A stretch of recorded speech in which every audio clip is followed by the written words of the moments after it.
My name is Pasha I was born in Glasgow and I've been an Ahmadi Muslim now for 8 years. My faith beforehand, I was brought up in the Catholic Church, not so strictly by my family, who weren't completely practicing Catholics, but that was the faith before. The part that spirituality played, I mean, we've always believed in God, and I think maybe the fact that the family stopped attending the Catholic Church over a period of time was due to the fact that actually we only believed in the one God, and there's a slightly different concept which comes from the Catholic Church, you see. Wow, how I became an Ahmadi. Well, it may surprise people to learn that in Glasgow there is actually at the time, I'd say maybe around about 1990, there was a group of young musicians who used to meet up regularly in Glasgow for various functions and things like that. And Islam books speaks about speeches on topics of spirituality used to come up all the time from different people in India, gurus and all this type of thing, and Buddhism and all these other types of religions.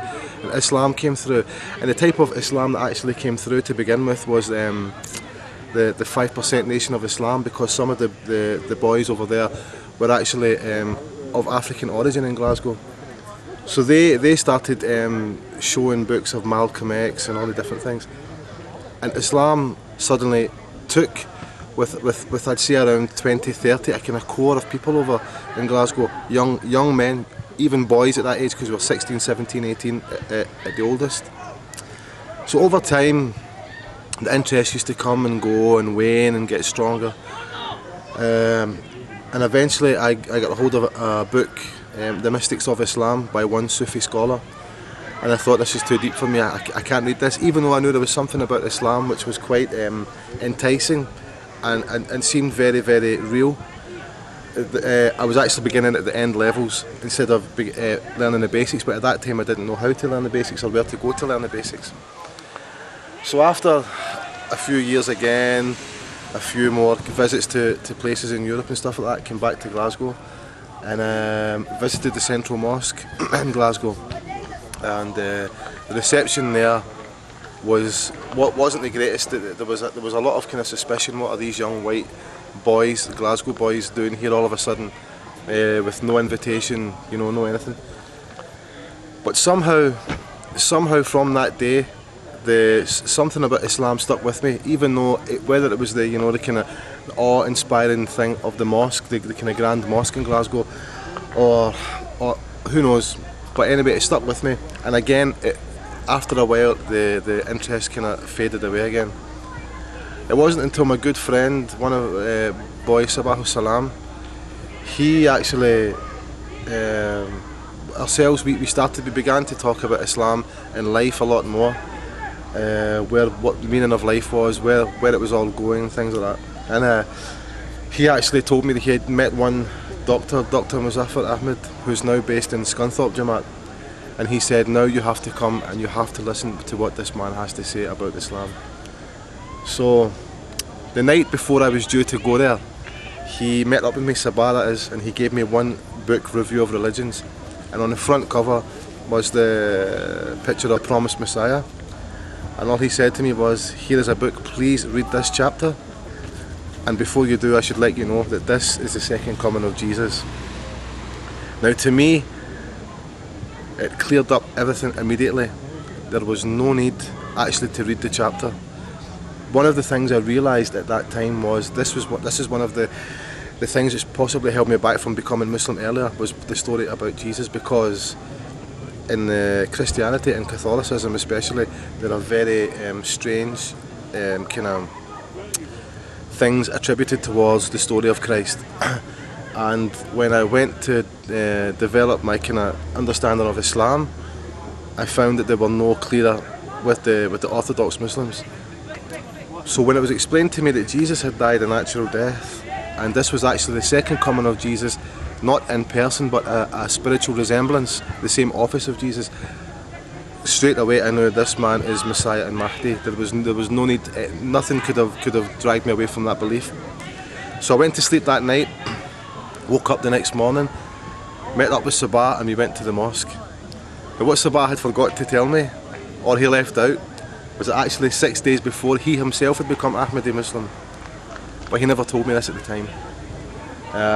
So I met with Dr. Muzaffar Ahmed over there, and literally within minutes, you could say seconds, of entering the mosque in Glasgow, Baitur Rahman Mosque in Glasgow, my heart, my mind, everything was Ahmadi. No need for any discussion. Although we had plentiful discussion and maybe we sat there for 4 hours that day. But within the first 10 minutes, I was Ahmadi. When he placed the bite form at the end of the discussion and said, please read over, I read over. And there was no way my heart and my mind could let me leave the building without becoming Ahmadi Muslim on that very second.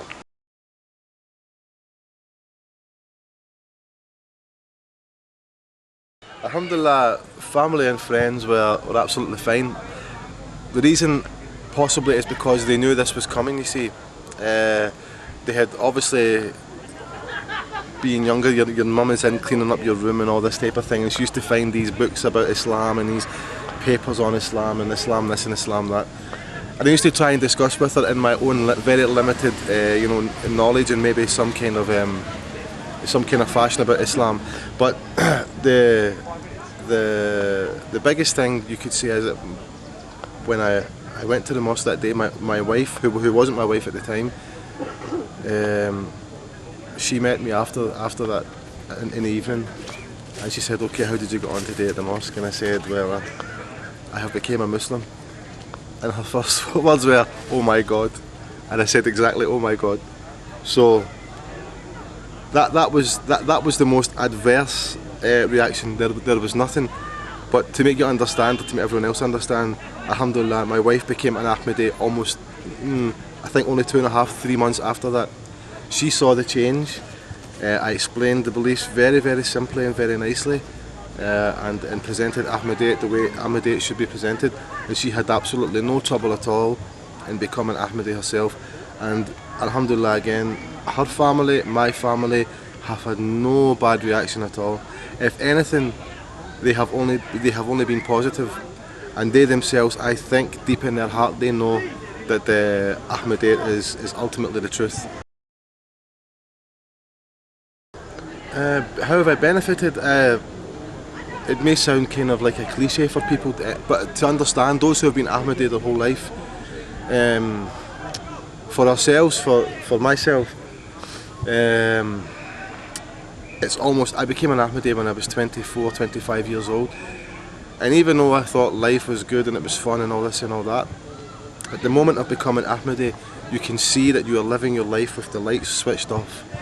And definitely when you become an Ahmadi, there are so many graces of Allah which fall on you without any effort on yourself, that undescribable, very peculiar things to the individual, I'm sure, but how I've benefited is almost impossible to put into words. The things that Allah has bestowed upon myself and my family, we think if we had continued living the way before, it wouldn't have happened. Physically, spiritually, materially, everything, alhamdulillah, God has blessed us with so much in abundance. So that is, I mean, to go into practical detail would take forever, but that is the gist of how it's benefited us. The most convincing thing, I think, going back to if I have to go back and look at the root of the thing and how the thing that grabbed me, when I saw the picture of Hazrat Masih Maud alayhi salam, I knew straight away that this is a godly man. You can maybe show some people the photograph and they won't see that thing, but I was lucky, alhamdulillah, by the grace of Allah, that I saw that thing in Hazrat Masih Maud's picture, and I just knew from that very moment, that was the very, very first thing. That was the very first thing, so for me it becomes the most important thing. Seeing the picture of Hazrat Masih Maud alayhi salam, I knew straight away that this man is from Allah. What gives me happiness is just our family life at the moment. I mean, inshallah, we're trying to bring up the family in the most Islamic manner we can. Alhamdulillah, we have 2 young sons who are both waqf now, and that, you know, being able to actually, I suppose it's a very big deal maybe for some, you know, white people from Glasgow, that actually we have now born Muslims in our family.